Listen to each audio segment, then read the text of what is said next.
Welcome to Surveyor Says, the NSPS Podcast. I'm your host, Tim Burch. This is episode 190, and our guest today is Mack McCarty, United States Army Corps of Engineers. He is the Community of Practice Lead for that department. And today we're talking about everything Army Corps, including how he got into the business of surveying and what led him to a career in the Army Corps. This is also a precursor to some upcoming conversations we are going to have about his Grand Canyon survey presentation that he's given across the country. And then also we are working on a story with the Baltimore district of the Army Corps Engineer on the Key Bridge disaster and all of the surveying efforts that went into putting together all of the data immediately following within hours of the disaster back in March. So sit back, listen, and enjoy this conversation with Mack McCarty on Surveyor Says, the NSPS Podcast.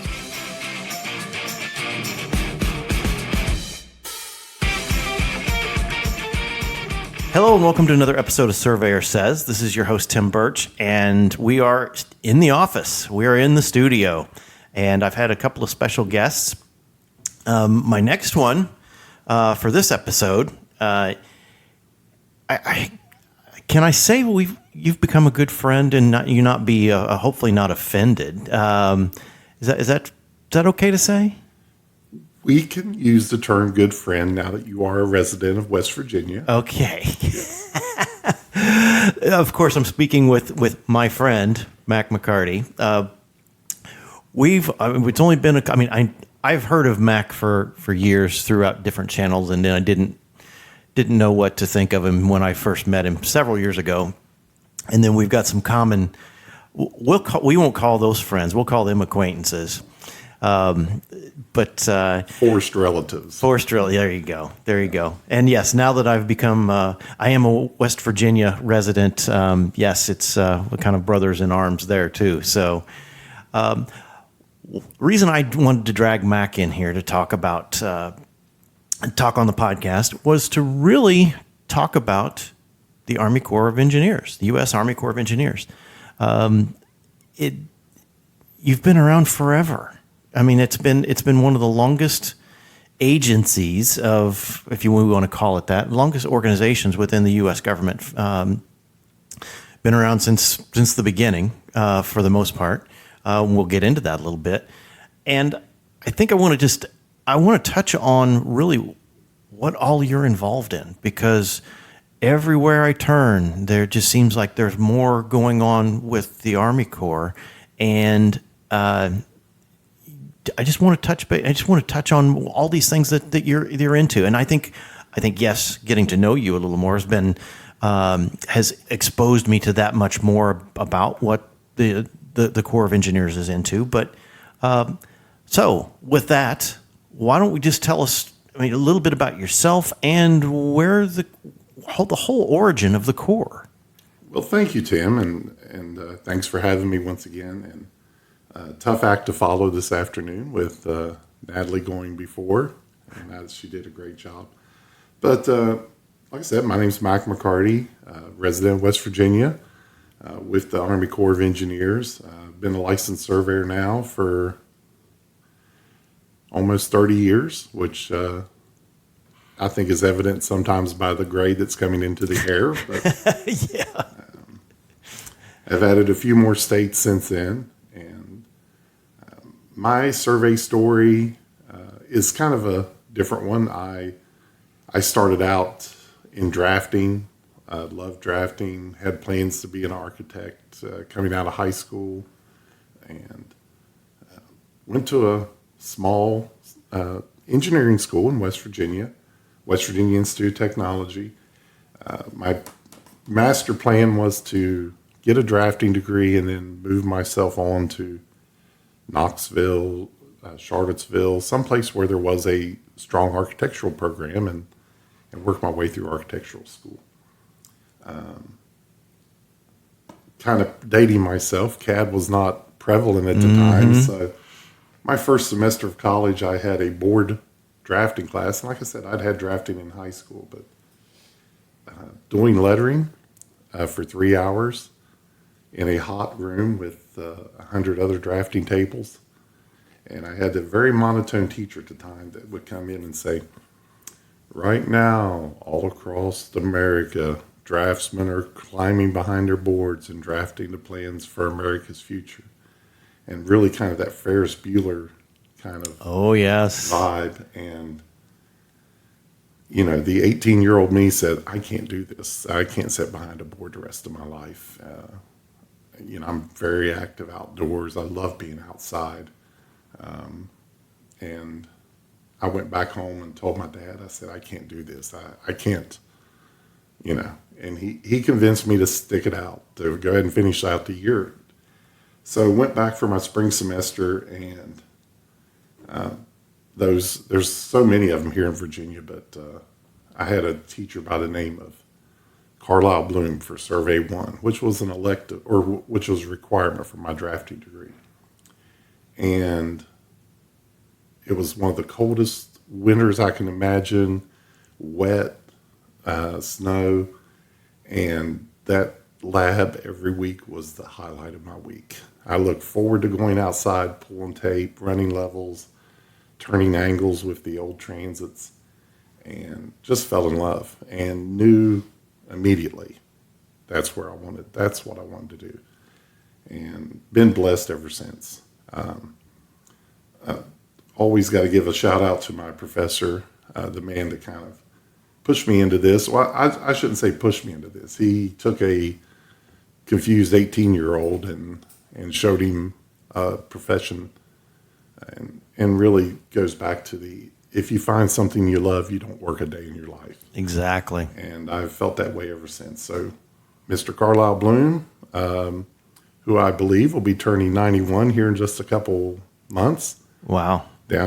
He's back in North Carolina, and just an incredible professor, incredible mentor, and someone I've been blessed to have in my life all these years.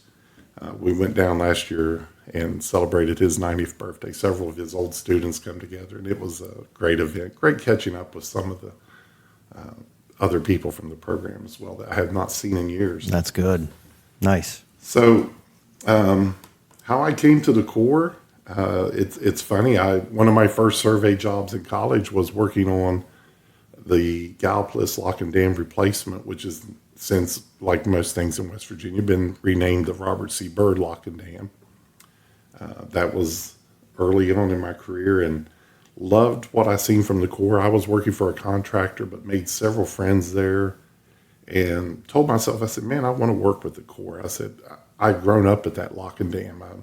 I like to tell the story that, you know, we had birthday parties there. I lived 4 or 5 miles from there growing up, and it really was the center of our community. And to see how the Corps integrated, you know, into the community. I mean, the facility that they built to maintain navigation on the Ohio River really turned into a community center where we all would come together for picnics. And I can still remember to this day my dad and his friends having ice cream churning contests with the old hand-cranked ice cream machines.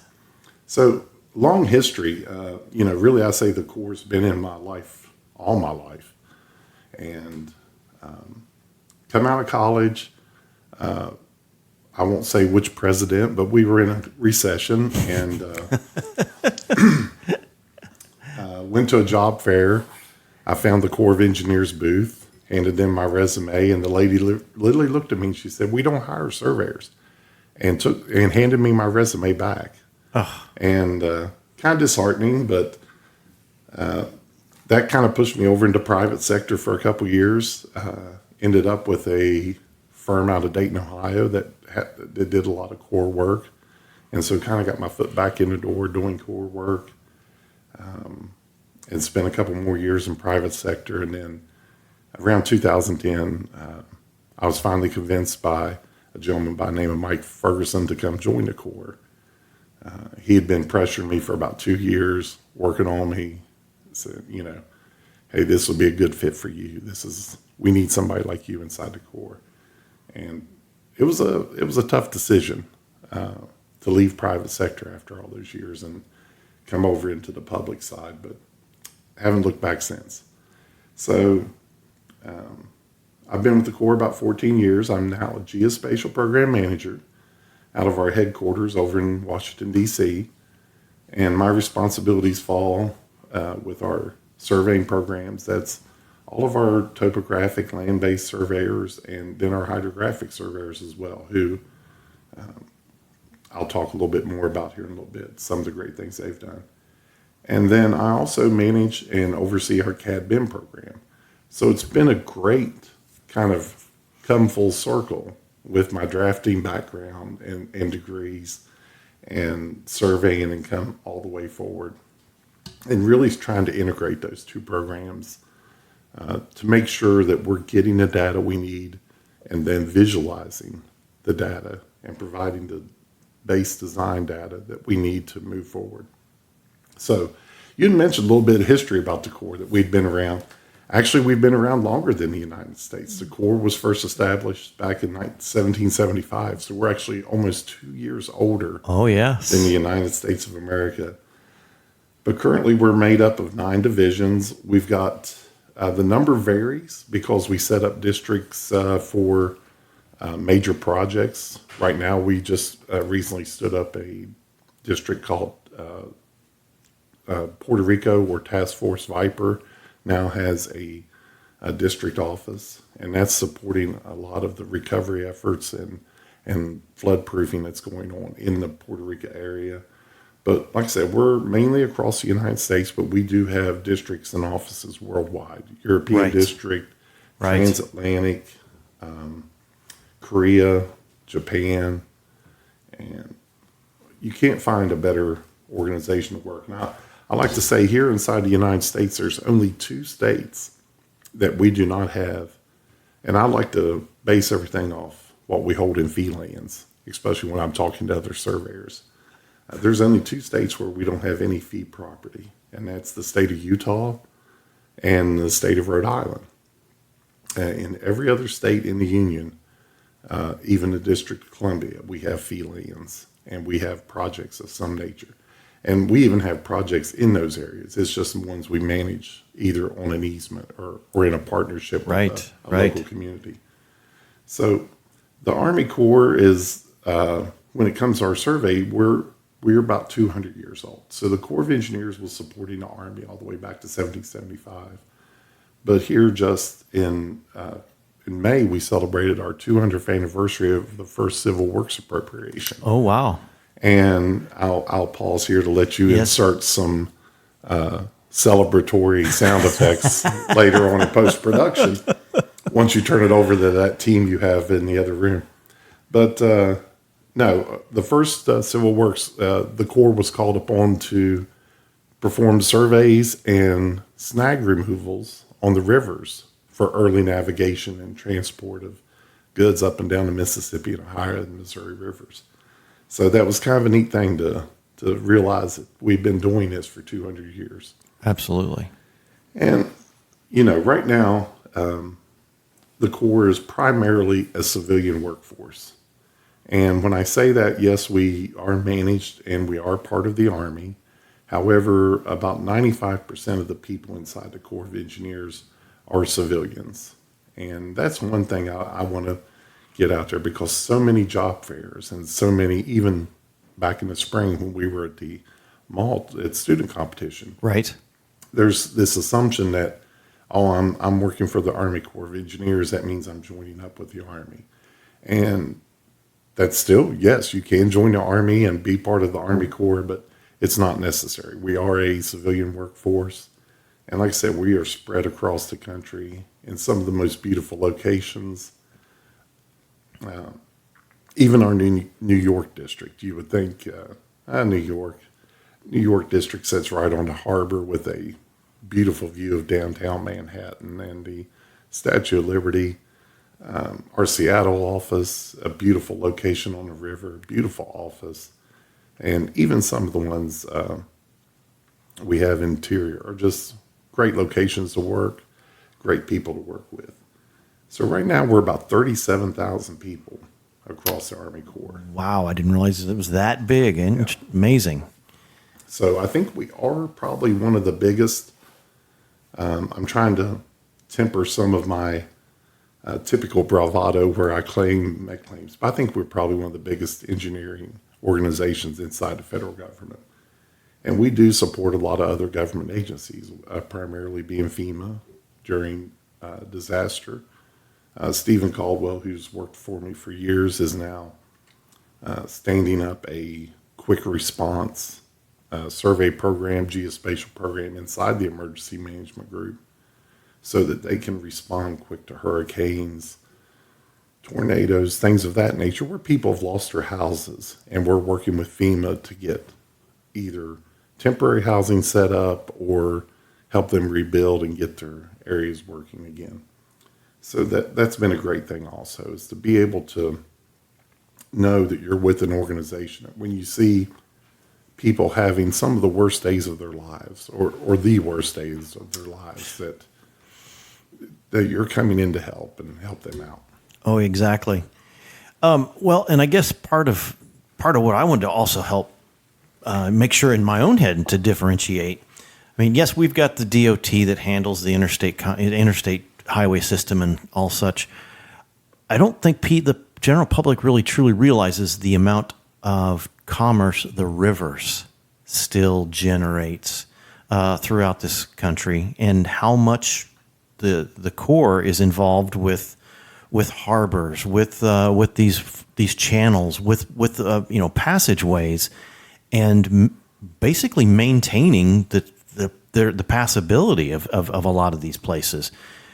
Can you touch a little bit on, and I guess this is more getting into in the hydrographic side of things, really, I would say the bulk of the hydrographic work that is done in the United States is done by the Corps of Engineers.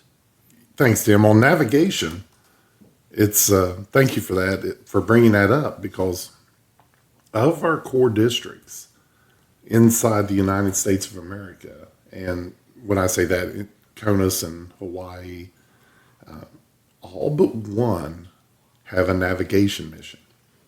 And what that means is that, for example, Baltimore, we just saw the great work done by our survey teams in Baltimore during the Key Scott Bridge. And a lot of people say, well, how does that, when a bridge falls, how does that affect the Corps of Engineers? Well, the bridge fell into the federal navigation channel from the Chesapeake Bay into the Baltimore Harbor. So it was key that the Corps and the Corps mission is to keep that channel open to a depth of 55 feet. So that's why you saw Corps surveyors on site within, I think, about 4 hours of the bridge going down. That's amazing. They mobilized quickly, yes. They mobilized quickly. They were on site and out there getting data, making early assessments. But along with the coastal areas on the inland rivers, the Mississippi River is a open flow control from basically St. Louis all the way down to New Orleans. But above that is set up into a series of what I like to call long lakes, where we maintain a navigation pool so that we can still ship barges. And so much technology's changed, but still the major bulk of so much commerce still runs up and down our inland rivers. We're talking petroleum, wheat, flour, corn. Say all the crops. Of course, coming from my area, coal is still a big coming, and it's amazing to watch coal from the western states is coming up the Ohio River and going up, and then you see the coal from the Appalachia region coming down the Ohio River. So it's going both directions. It's just not a one-way barge traffic. And it's, all the way up into Pittsburgh, beyond Pittsburgh, you see so much barge traffic. And the efficiency of shipping, and there's some graphics I think the Federal Highways and some other Department of Transportation have put together about how many trucks a barge takes off the road. I think, for example, a typical 120 foot wide barge will take it's somewhere in the neighborhood of about 250 trucks off a highway. And we all know how our highways are suffering. The federal highway does a great job of trying to keep up, and the state DOTs as well. But our weather just does not do well for it, especially in our area. So yeah, the navigation is a major portion, but then you also have our flood control mission. Right. So that's a lot of our dams that you see across, of course. We also build in recreation with a lot of those. So we provide a lot to the local communities. From here, I like to talk about some of the ones over in West Virginia. Summersville Lake has one of the most popular campgrounds that the federal government manages on the East Coast, and then supporting other agencies as well. But the navigation is really a key piece, and that's where our mission started 200 years ago. Right. Well, and I guess let's also talk about some of the public projects that the Corps is involved with, both, I mean, historically and things that are happening. We heard you were jokingly telling me about building the Washington Monument when we were down on the mall about that. I mean, that type of thing. That's the history of the Corps. But I for someone that's not familiar with what the Corps does today, besides the navigation stuff, what other things is the Corps got their fingers in? Right now, we are looking a lot at coastal flooding and coastal resilience. It's neat when you stand at the Washington Monument and think, yeah, my company did that. My Yes. organization built that. And a lot of the monuments there in the D.C. area. We were also very heavily involved. Our Albuquerque district was the primary contract support during Los Alamos development, and highlighted a lot of that during the latest Oppenheimer movie. Yes. That was all core work being done up there. And so we've supported so many agencies throughout the years. But right now we have I think the latest number is about $120 billion in projects currently funded through the latest two infrastructure bills that's come down through the White House and Congress. And those projects are all across the nation, trying to prevent and prepare some communities for what we're seeing with coastal storm surges, the rise in storms, rise in sea level, things of that nature. And it's really a big topic right now, trying to get projects built. And, it's great. I just last week recognized the Norfolk District for one of their projects. But they're doing a great job of visualizing these projects using three-dimensional designs, renderings, AR, VR, to allow the public to really see what that's going to look Right.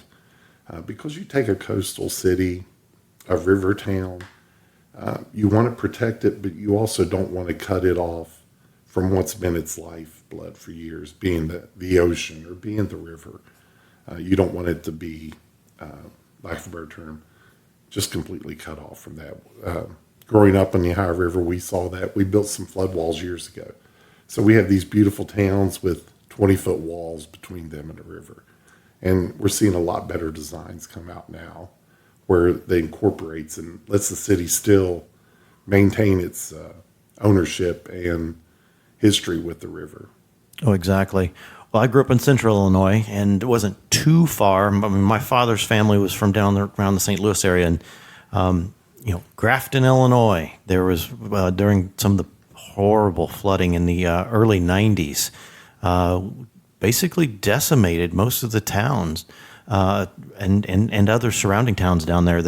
That to me, that's going in, and once they're able to establish a little better flood control, and I guess people just don't realize who is at the heart of that that whole effort to put that together. It's not like, oh, well, the town's just going to step up and build these things. It's no, this is federal water, federal issues.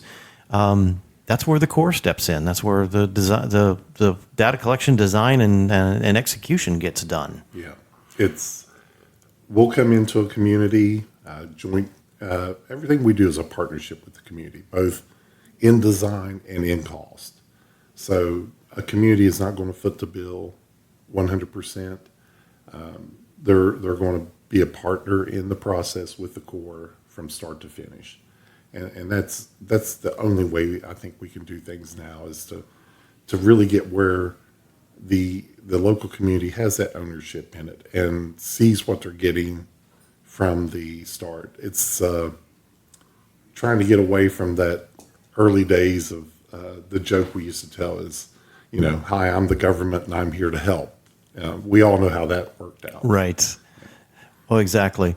And I guess, part of what I would want to touch on with your role within the Corps now is how the Corps is embracing technology. That's one thing that we're hearing more of is you are investing in more people. You're investing in better technology and making things more modern, more relevant. Can you touch on a little bit about the effort that's going into trying to modernize and to keep the Corps relevant? Yeah, we have some major efforts underway to try to modernize, and part of it is our security. While we are primarily a civilian organization, we do still fall under the Department of Army, the Department of Defense. So we have some very strict security criteria that we have to meet for securing our data.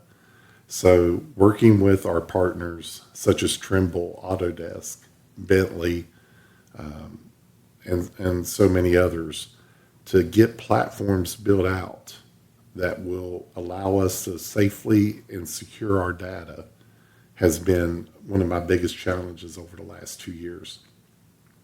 Because in all reality, we are such a small part of what they do. But then when you tie in our contractors, we have Right. so many contractors. And while we have we are trying to build a very robust workforce, we still, to this day, are contracting about 75% of what we do inside the Corps. We have about 47, somewhere, I'll give a range because the number varies, but we have somewhere between 45 and 55 contractors across the nation supporting. A lot of places have went to regional contracts, so one contract may support Huntington, Pittsburgh, and Buffalo District. Right. And then there's a few nationwide contracts, but most of it is still that one district, one contract, that one contractor. And of those, let's say 55 contractors, probably about 85 to 90% of them will be small business. So trying to help those small businesses that are typically Good. in that area build up. We still have some large contracts where we have some of the nationwide players that come in and partners that help us out. But like I said, most of it is a small business. But going back to our technology, it's we are really trying to get where we're getting the right technology, like I said, the right tool on the job at the right time. And, historically, it's been like when we monitor a dam, we have a series of points along the top of a dam or along the face or let's say down a lock wall. And we'll go in every 5 years and do what's called a periodic survey and check those for movement. Concrete structures, we're usually looking for movement in the millimeters. An earthen rock structure, maybe a couple inches. But one of the things that come to when I first started was one of the geotechs says, well, okay, that's great that we're doing these surveys, but, it's only showing me what's happening at that one exact spot on the dam. And he said, there's a whole rest of the dam that we're not monitoring. Right. And so that's where we're trying to introduce things like LIDAR, both terrestrial and airborne, and some of it from drones. Some of it still is collected by a manned aircraft, but getting that full picture of the dam so you can do a point cloud to point cloud comparison. Along with that, we've been trying to modernize our GPS receivers to be full constellation, and even getting them upgraded to all of the U.S. constellation, the L2Cs and L5s, giving our surveyors the ability to take those GPS units. I don't have the number right in front of me, but we have millions of acres of fee land that we monitor. Sure. Like I said, and we are in, of the 50 states where we have lands in 48 of them. So while most people relate to surveyors doing boundary surveys like the BLM, who's primarily on the West Coast and Western states, our surveyors are doing boundary surveys all across the nation. And so having that ability to get good data in a canopy in an area where typically we wouldn't have been able to before has been a game changer for us, allowing us to do more, keep the property currently marked correctly, and to make sure that we don't have encroachments and things like that to come up later on. I guess moving forward, I mean, obviously politics aside and all of that, I mean, we have to keep funding these projects, these infrastructure projects. Obviously, a lot of these natural disasters are going to continue to happen. I guess my question is if for the Corps to expose the Corps to a bigger audience, how do we get people how do we get the Corps in front of people to know what it is that we're doing? Where can we send people? Where can they get more information about opportunities within the U.S. Army Corps of Engineers? Well, that's been one of our other challenges. Is historically we've been 45 districts operating across the United States of America, but we're trying with social media and so many other things. We're getting so much better at sharing things. You can Google search what is my local Corps district, and it'll tell you, for example, if you're in Sacramento district or if you're in the Pittsburgh district, and kind of give you some points of contact. I always like to say the first sign that you know you're on a Corps project is when you see that red castle. There's very few branding and icons that are as well known to me, and especially in our engineering community, or engineering and survey community. It's like iconic. It is iconic. Yes. Yeah. Absolutely. When you see that red castle, you know that the Corps has been here or there. We have so many resources out there. We're now publishing we have Corps Map, where we publish out all of our data that we have publicly available, such as our real estate boundaries and things of that nature.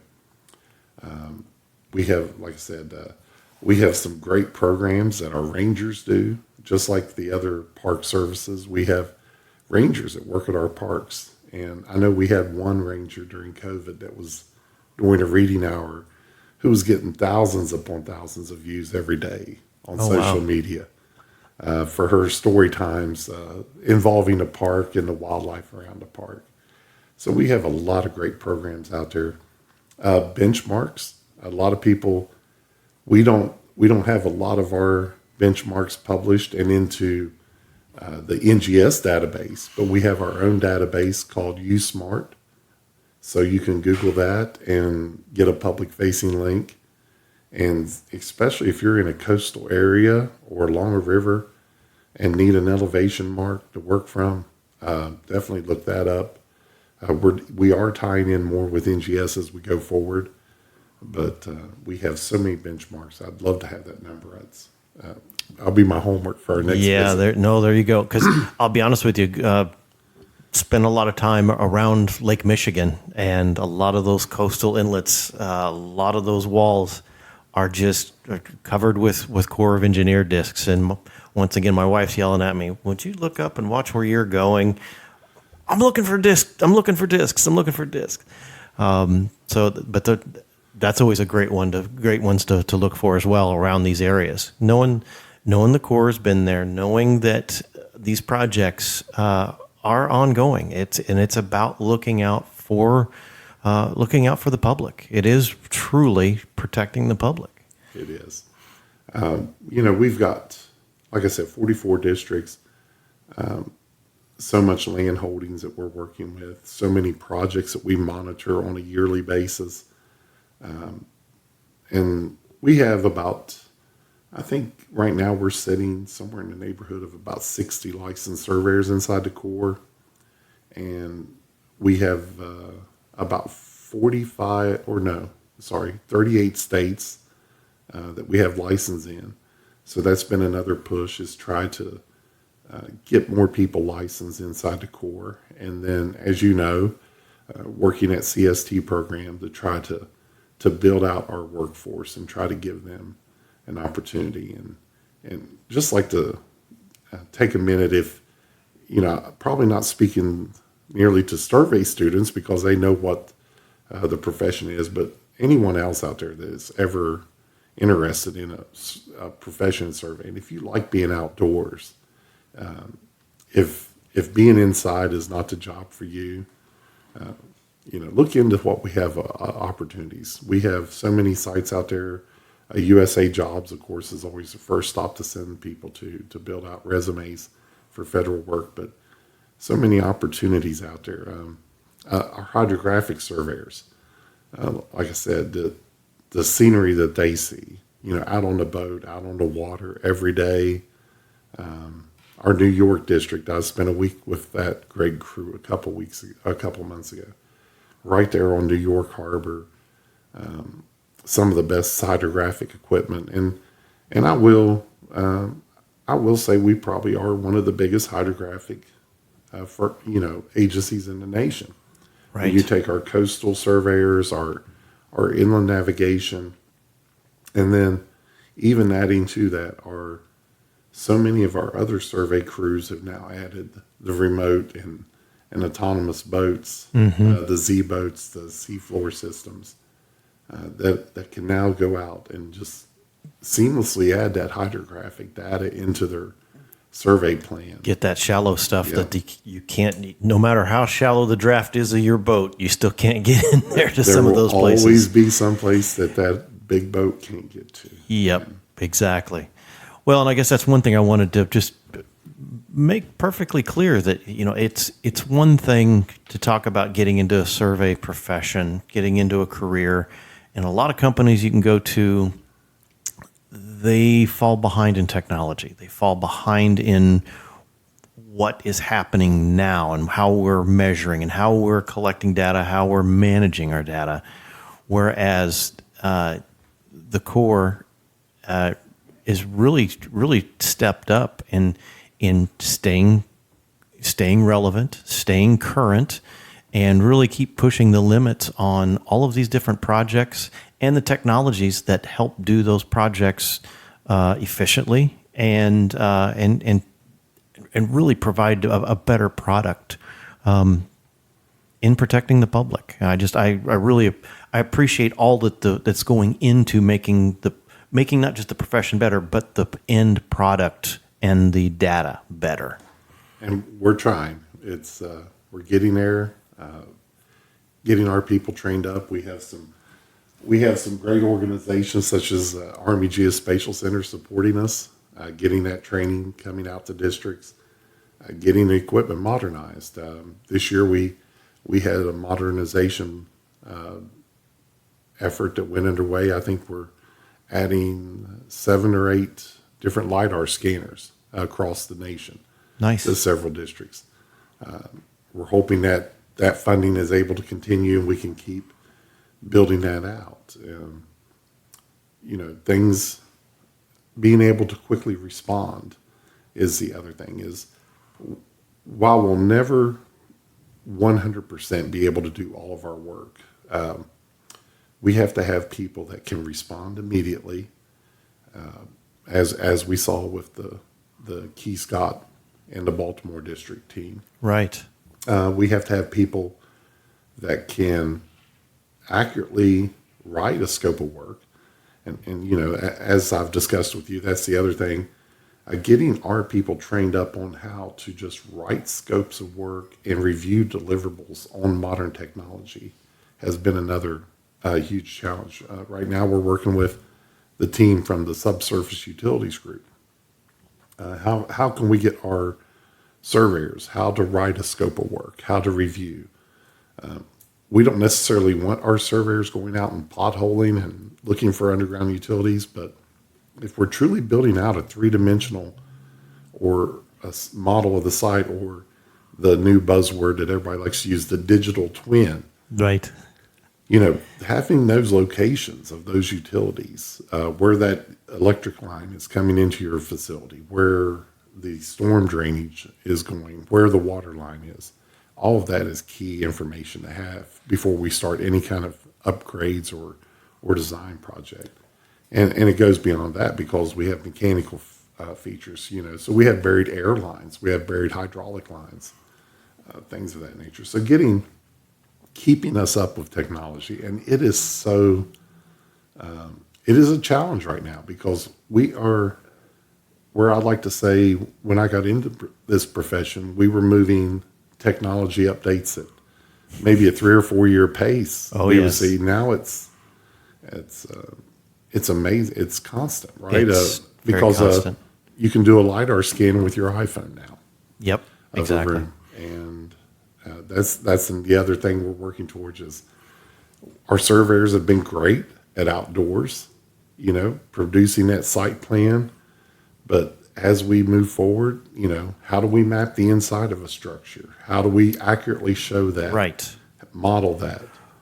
Well, and I guess that's what I wanted to touch on, was the fact that, you know, it's one thing to have this public-private partnership with all of these contractors nationwide to be able to have them do a substantial amount of your work, but it's having the ability and the knowledge base to be able to thoroughly oversee their work.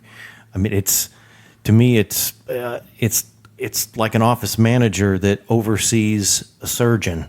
I mean, you don't know what that surgeon's doing. I mean, so it's important that the main body, in this case, the Army Corps, I mean, you need to understand what's going on, and staying current and relevant with the technologies is a big deal. I guess the other part that I wanted to also ask and jump into is, say you are a firm out there that's interested in working for the Army Corps. How does one go about applying for being, pre-qualified to work with the Army Corps of Engineers? Well, I like how you're throwing me softballs, Tim. I appreciate it. Because that's definitely one thing I wanted to talk about today is so many private firms feel, when they look at the federal contracting process and submittal process, feel really overwhelmed when they look at what a submittal takes for a Corps project. My first piece of advice is get involved early. Reach out to that local Corps district. There's typically some other professional organizations that have meetings. About every district is holding a small business, either an open house or a conference or some sort of interaction with the contractors in their local area. So reach out, get involved, start talking to the local small business. Every district has a small business office, and they'll help you even if you're a large business. They don't just limit who they take calls from. Right. They're there to help everyone. And they can kind of get you in touch. You can come in and do a qualifications presentation. You can come in, they can schedule things like that, and you can go into a local district, show them what your company can do, talk a little bit about what your company is. And they can kind of tell you, well, we currently have some survey contracts that may be coming out in 2028. The next thing I'll tell you is don't wait till a federal proposal hits the street to start working on it. Right. A lot of those things are templates when you get into that SF 330, the resumes, the project descriptions.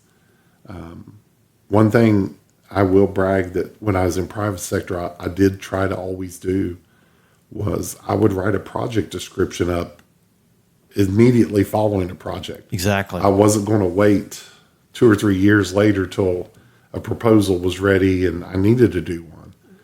Get that wrote while it's fresh on your mind, while you can capture everything that you did. Exactly. Who all you worked with. And the other thing that I will always tell people is don't be afraid to team with people. Don't be afraid to talk to the Small Business Administration. They have a lot of programs out there where you can partner with larger firms. The Mentor Protege program, I think the small business see a lot of joint ventures now between small businesses and local and larger firms. So there's a lot of different avenues a business can look at to become a contractor with the Corps of Engineers. But the main thing I will tell you is remember to focus on what that contract is for. Right. I see so many firms that may dabble in one area and maybe be strong in another, and they'll submit on a contract. And the other thing is always be upfront and honest in them. If there's a deficiency that you may have in your firm, identify it. If you have some strong weaknesses, and like I told Natalie coming up the road, our profession, surveying, this is my historical view for however many years I've been in it, we are some of the worst at telling our stories. And getting a surveyor to actually brag about themselves and write up a resume that is for proposals sometimes I know can probably be like pulling teeth, but that's one thing you have to do is get a lot of that stuff done up front. A lot of the old proposals, the previous contract requests are still out on the internet, so you can go look what a district asked for 5 years ago or 3 years ago. Right. And that will give you an idea of how you need to focus to be prepared for the next contract submission. Exactly. Well, I guess that's my point, is that the Corps wants to work with more people. And yes, I've been through enough 330s myself that he's like, but to me, it's, hey, and I guess, if you've got somebody in your firm that's good at them, get them to put them together. No different than turning your tax returns over to your accountant every year or whatever. But at the end, at the end of the day, though, you are probably the best at telling your story. So make sure that 330 is filled out and really tells your story. Exactly what you just said. Tell your story, because there are plenty of opportunities out there. Yeah, it's a little bit of paperwork, but in the end, it's probably going to be worth the effort. It typically is. I always like to say my history of working in private sector as a Corps contractor, they were really great about working with you. It's not like maybe some others where this is what the contract says. There's they'll definitely always listen to you if you. And one of the first things you'll see on any Corps task order request or work order request is, please review this. And if you have a way that you think you can do this, basically it states, if you think there's a way to do this better or provide a better product or cut the schedule, we're open to that proposal or that feedback immediately. Absolutely. And so we're wanting to see more ideas. We don't want to get locked into that. This is the way we've always done things. We're since 1775. So sometimes it's hard to get out of that mentality, when you have so much history. But Oh, yes. one of the worst things any organization can ever do is fall back to, well, this is the way we've always done The way it. we've always done it. So. We have a rich history. We have one of the few agencies that still publish a lot of guidance on how to do work. I think a lot of our guidance is utilized by other agencies. So, we try to be technically competent, try to write guidance documents that are workable and applicable to the current technology and the way the workforce is working projects now. Well, good.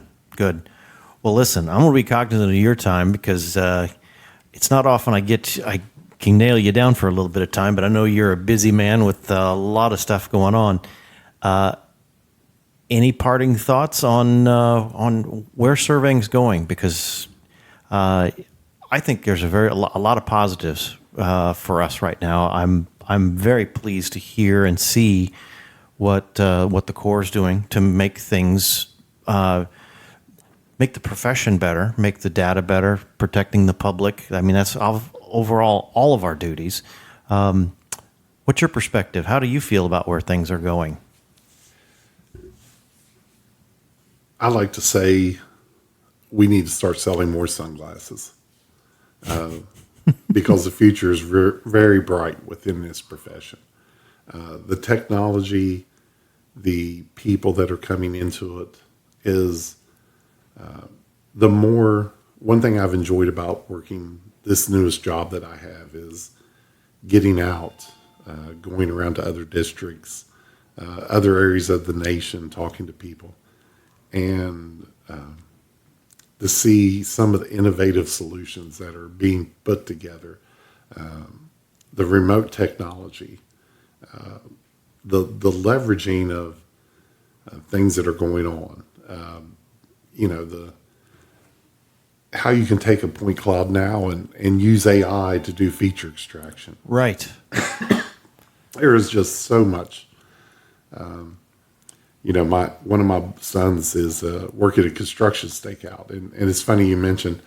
I actually had it. It makes you feel old when you're out and you're not the one looking for benchmarks, but now you have one of your children looking for benchmarks and pointing them out to you.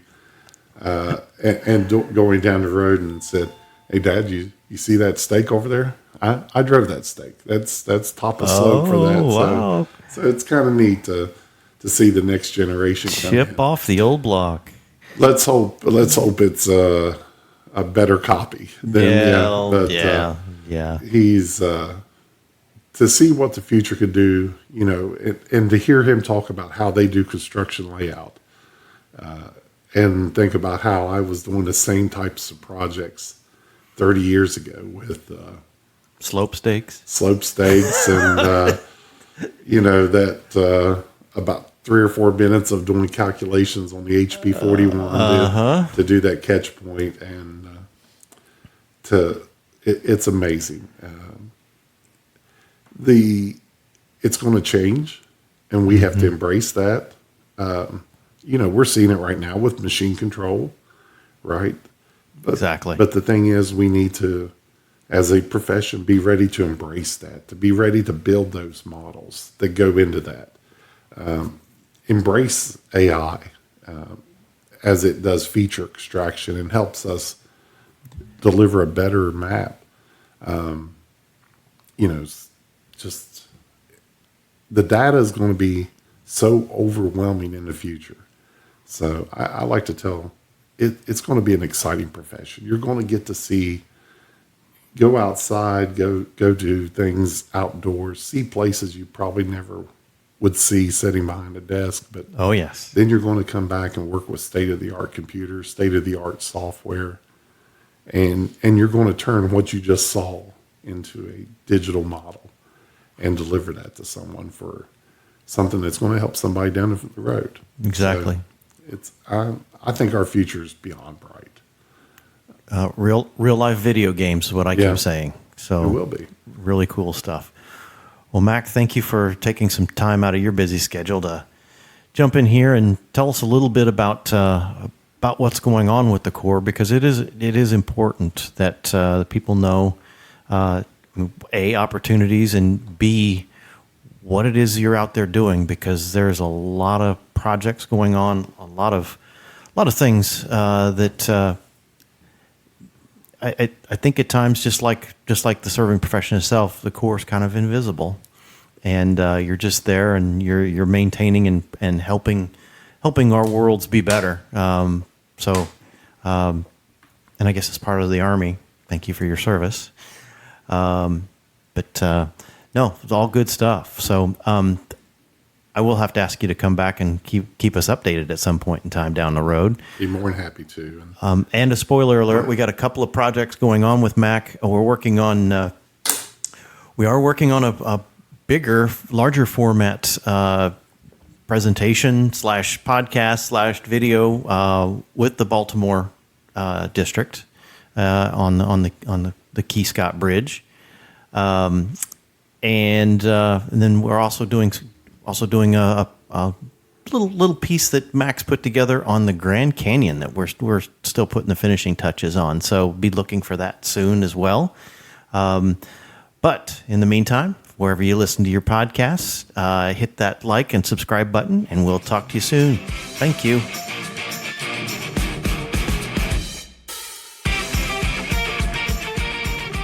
You've been listening to the Surveyor Says podcast, brought to you by the National Society of Professional Surveyors.